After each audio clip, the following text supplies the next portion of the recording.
Real Madrid 2-1 para cima do Atlético de Madrid.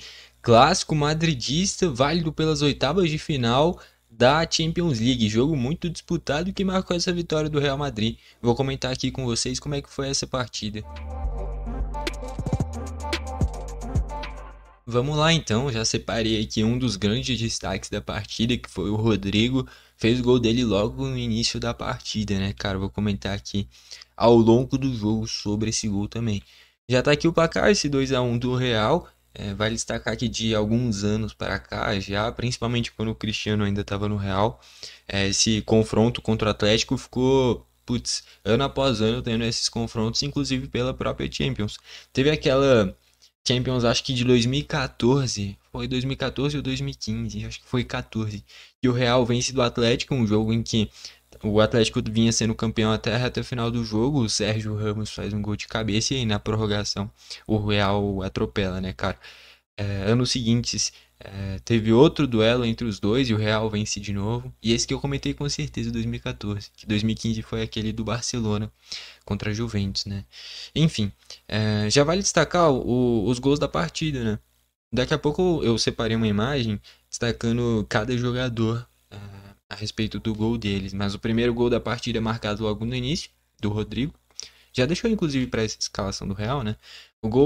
Primeiro gol da partida é marcado pelo Rodrigo, um passe do Valverde nas costas do Ravi Galan, lateral esquerdo do Atlético de Madrid. O Rodrigo vem cortando para o meio, faz um golaço de esquerda. Lá para metade do primeiro tempo, o Julian Álvares faz uma jogadaça para cima do Camavinga, né? Uma bola meio disputada, sobra com ele, né? E aí ele arranjou um chutaço na gaveta para fazer o gol de empate. E já no segundo tempo, o Brahim Dias, da ponta esquerda para o meio, finaliza muito bem para tirar do Oblak e fazer o gol do 2-1, tá bom? Olhando aqui primeiro a escalação do Real, o primeiro cara que eu quero destacar bastante é o Valverde, cara. O Real Madrid é incrível, sempre aparece esses caras que são coringas, são muito versáteis, né? Um tempinho atrás ficou muito marcado o Nacho, né? Um zagueiro, joga de lateral, né? Pelo Real Madrid ele já jogou de zagueiro, já jogou de lateral direito, já quebrou um galho até de lateral esquerdo. Hoje em dia, tem o Valverde, que faz esse volante, faz a lateral direita, faz um cara mais aberto pela função que o Rodrigo fez dessa vez. Se precisar, joga até de zagueiro. O Camavinga faz de volante, faz uma função mais ofensiva, faz lateral esquerdo também. O Tchouaméni faz zagueiro, além de volante também. É um time que tem muitos operários, né, cara? Mas um grande destaque do jogo, com toda certeza, o Valverde. Defensivamente, muito bem. O Samuel Lino não criou nada por aquele lado, nas coberturas muito bem e com a bola também. Esse lado direito, na minha visão, foi o lado mais forte do Real no jogo inteiro. Triangulações muito boas entre o Valverde e o Rodrigo, principalmente no primeiro tempo. Os dois jogaram demais. Talvez os dois melhores da partida sejam justamente o Valverde e o Rodrigo, por esse lado direito do Real. O Rodrigo, que inclusive foi eleito o craque da partida. Eu separei essa imagem, a gente vai ver daqui a pouquinho, tá bom? Mas vale destacar muito o Valverde. O Asensio, né? Esse Raul, é o Raul Asensio, zagueiro da base, suprindo muito bem essa carência defensiva por conta das lesões do Real, né? Sem o Alaba, sem o Militão. O Asensio vem fazendo essa função e vem bem. No meio de campo, eu achei o Camavinga discreto, o Tchouaméni apareceu pouco também. O Brahim, numa função defensiva importante também, né? Fazendo esse meio campista muitas vezes, né? Fazendo a função do Bellingham. E o Brahim foi muito bem. Mais à frente não foi um jogo inspirado nem do Mbappé nem do Vinícius. Mas isso daí mostra a força do elenco do Real, né? O Valverde muito bem, o Rodrigo muito bem, o Brahim, que é reserva desse time, mas é muito bom jogador também. Supriram muito bem as ausências dos jogadores do Real. Ainda vieram do banco o Modric, que só é reserva por conta da idade, né? É um cara muito acima da média, uma qualidade no passe absurda. O Endrick, cara, o Endrick para mim é muito claro o fato dele ser muito injustiçado. Um pouquinho pelo Ancelotti, né, por uma minutagem muito baixa, mas principalmente pelos brasileiros. Até um tempinho atrás, eu acho que agora um pouquinho menos. O Endrick vinha sendo um cara que, porra, toda hora rotulando memes em cima dele. Já não joga nada, já deu errado no Real. Porra, o cara não tem nem 20 anos. Joga quase nada em questão de minutagem. E quando tem minutagem, ele vai bem. A média de gols dele por minuto é espetacular. Mas é porque ele deu azar, cara. Como é que você vai brigar por posição com o Mbappé? Não tem como. O Mbappé é um dos melhores jogadores do mundo, é o grande nome da seleção francesa. Nas últimas duas Copas do Mundo foi talvez o grande destaque, logo depois do Messi, nessa última, né? Mas não tem como brigar por posição com o Mbappé. Ou você joga junto ou você é reserva. Não tem como o Mbappé ser reserva desse time. Então o Endrick deu azar nesse sentido. E tanto é que quando ele entra, o Mbappé não saiu. O Endrick fez um corredor pela direita. Né? O Rodrigo também com uma função defensiva importantíssima no jogo. E aí o Endrick entra mais aberto pela direita, já nesse abafa final do Real, para ver se encontrava um terceiro gol. Mas o Endrick com uma função defensiva importante também, não foi essa referência lá na frente, ficavam mais isolados o Mbappé e o próprio Vinícius, né? E aí o Rodrigo fazendo um corredor de um lado e o Endrick do outro. Então o Endrick com uma função defensiva importante no jogo, por mais que tenha jogado pouco. E o Lucas Vazquez entrou no lugar do Valverde, que o Valverde tá voltando de lesão por agora. O Vazquez é outro coringa também. É um cara que é mediano, tá bom? Em várias outras equipes talvez também não seria titular.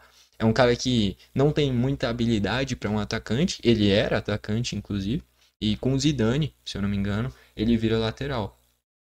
Como lateral, por ser uma carência do Real Madrid, né? O Carvajal machucado, o Valverde jogando improvisado e o Vazquez já é uma improvisação. O Vazquez vinha sendo aproveitado nessa função.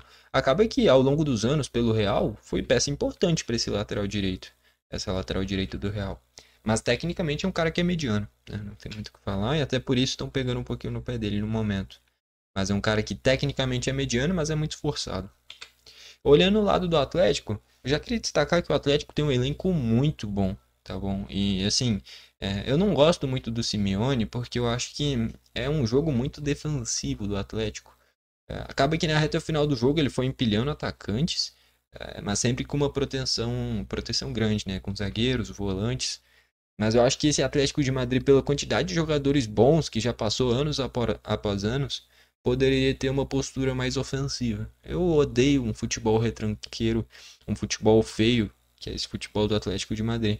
Pode até dar resultado, cara, mas não é um futebol vistoso, tá bom? E dá pra ver que quando o Atlético queria trocar passes, conseguia e tinha jogadas interessantes. Mas do Real a gente consegue perceber que é algo muito mais fluido em busca do gol. O Atlético tinha lances que no primeiro tempo o Griezmann foi fazer uma tabelinha com o cara e acabou gerando contra-ataque, depois saiu com bola e tudo. Parece ser algo meio forçado do Atlético de Madrid quando tenta sair jogando, triangular jogadas. É um time que é muito nítido na minha visão, um time que marca muito forte, uma intensidade muito alta, e quando retoma a bola busca não vou falar ligação direta, mas essa armação rápida das jogadas. Então é um time que é muito reativo, né? E a passagem inteira do Simeone ficou marcado por isso. Eu não gosto de um futebol assim, tem quem goste, né? Enfim. Mas é um time bom. O Llorente fazendo esse lateral direito, eu tô na frente dele aqui, né? Mas o lateral direito ali, o Llorente, ex-Real Madrid. E quase todo jogo acontece isso. Tira um dos volantes, entrou o Molina na lateral direita e o Llorente vem pro meio de campo, né? Um cara que é muito versátil, é o Coringa. Como é o Valverde no Real, é o Llorente no Atlético de Madrid. Uma dupla de zaga boa com o Giménez e o Lenglet. O Giménez não fez um grande jogo. O Lenglet tecnicamente foi bem. O Javi Galán também não foi muito bem. Um jogador que é mediano. Mais à frente, os pontas. Pontas entre aspas, né? Pontas barra alas. O Samuel Lino e o Simeone. Dois caras que sempre davam muito perigo pelas pontas. O Simeone eu me lembro de pelo menos 2 ou 3 chutes. E o Samuel Lino não conseguiu criar muito. Fora que são dois caras que o Simeone, por ser justamente filho do Simeone, já é um cara que é muito aguerrido, ainda mais argentino, né, cara? Então é aquele cara que se esforça pra caramba, volta pra recompor. E o Samuel Lino já tá acostumado com uma função defensiva, né? Por muito tempo o Atlético jogava numa linha de 3 zagueiros e o Samuel Lino era o ala esquerda. Então, dois caras de velocidade, do drible, e que mesmo assim são caras que são importantes na recomposição, né? Então, essa versatilidade dos jogadores. No meio de campo, o Barrios com uma intensidade de marcação muito boa. O Depou eu achei discreto, né? E uma coisa que eu percebo é que assim, o Depou do Atlético de Madrid não é o mesmo Depou da Argentina. O Depou da Argentina é um Depou que vai dar a vida na marcação, vai caçar confusão, vai roubar a bola de todo mundo. No Atlético é um cara que muitas vezes cai para um corredor direito, é um cara que não tem essa vitalidade que ele tem na Argentina. Ele é muito mais discreto no Atlético, uma coisa que me surpreende. Tendo em vista que esse time do Atlético é muito argentino, né? O Simeone, o Depou e o Álvares, esse lado direito inteiro é argentino. Depois entrou o Molina, que é argentino. O técnico é o Simeone, que é argentino. Talvez seja o time da Espanha mais argentino, né? Que é justamente o Atlético de Madrid. Vai destacar o Álvares, né? Decisivo, um golaço dele. O Griezmann, muito móvel, né? Aparecendo pro jogo toda hora, mas chances perigosas nenhuma. Veio do banco o Gallagher no lugar do Samuel Lino, ganhando um poder de marcação maior, perdendo a velocidade e o drible, mas ganhando nessa recomposição.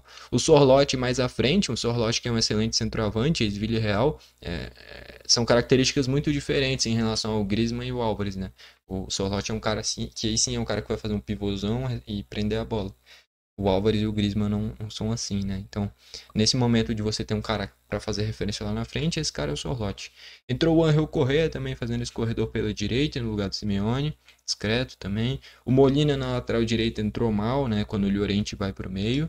E também o Lenormand entrou para ter mais um zagueiro. Em determinado momento, e eu achei interessante, quando entra o Lenormand e o Gallagher, se eu não me engano, e o Molina juntos, foi tirando um monte de jogador ofensivo e empilhando o zagueiro e o lateral.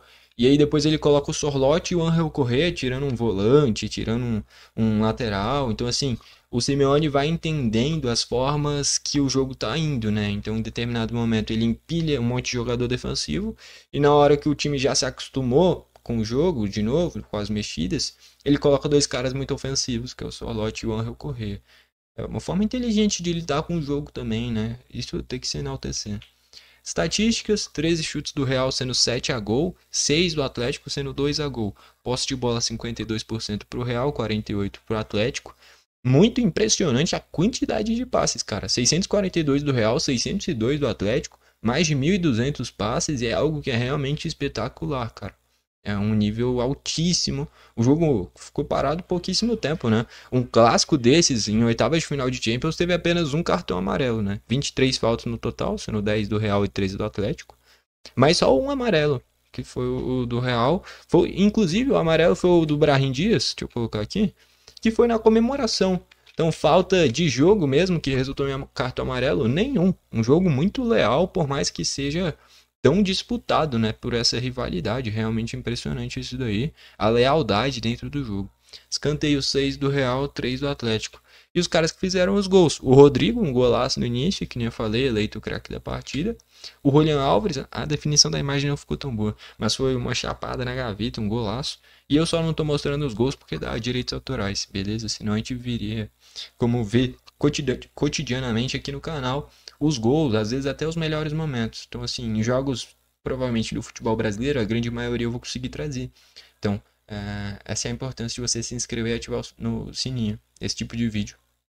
Vendo os gols e os melhores momentos, vai ter aqui no canal também.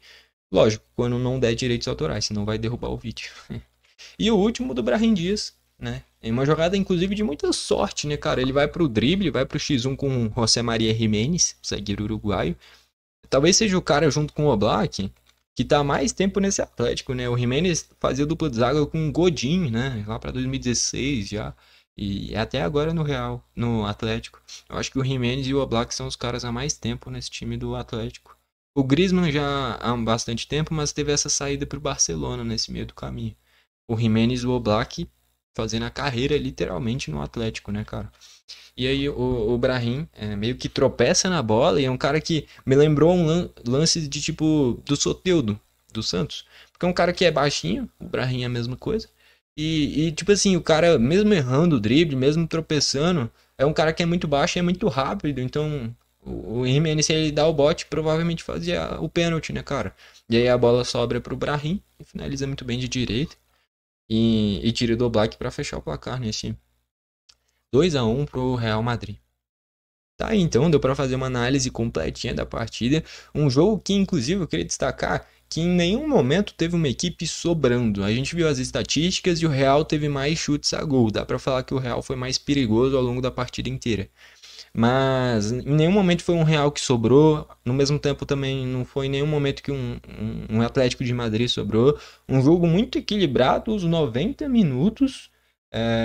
E um jogo muito leal, né? Vale destacar isso daí. A gente viu aqui um único cartão amarelo e foi um cartão amarelo na comemoração ainda, né, cara? Então, por mais que seja um jogo tão disputado, tão intenso também, a gente viu aqui mais de 600 passes das duas equipes. É realmente impressionante isso daí, ainda mais para um clássico, né, cara? Mas enfim, fechou nesse 2-1 pro Real, tá tudo em aberto. O Atlético de Madrid faz uma grande temporada. O futebol apresentado não é nada vistoso, né? Mas vem tendo resultados, não à toa tá na briga pelo título da La Liga e vivíssimo para essa volta na Champions contra o Real. Vai ser um jogo que eu acho que aí sim vai ser muito mais pegado essa volta, porque vai valer eliminação, né? Se o Real Madrid tiver em condições difíceis, pode apelar. O Atlético de Madrid mais ainda mais com esse tanto de argentino, né, cara? Enfim, no geral é isso daí. Se você quiser, você pode comentar aí embaixo quem você acha que passa de fase. É uma margem de apenas um gol. Isso é totalmente reversível e ainda mais em um clássico, tudo pode acontecer no jogo de volta. Beleza? Gostou do vídeo? Deixa o seu like. Não gostou? Deixa o dislike. Não esquece de se inscrever e ativar o sininho para o YouTube te mandar os vídeos novos. Valeu e falou!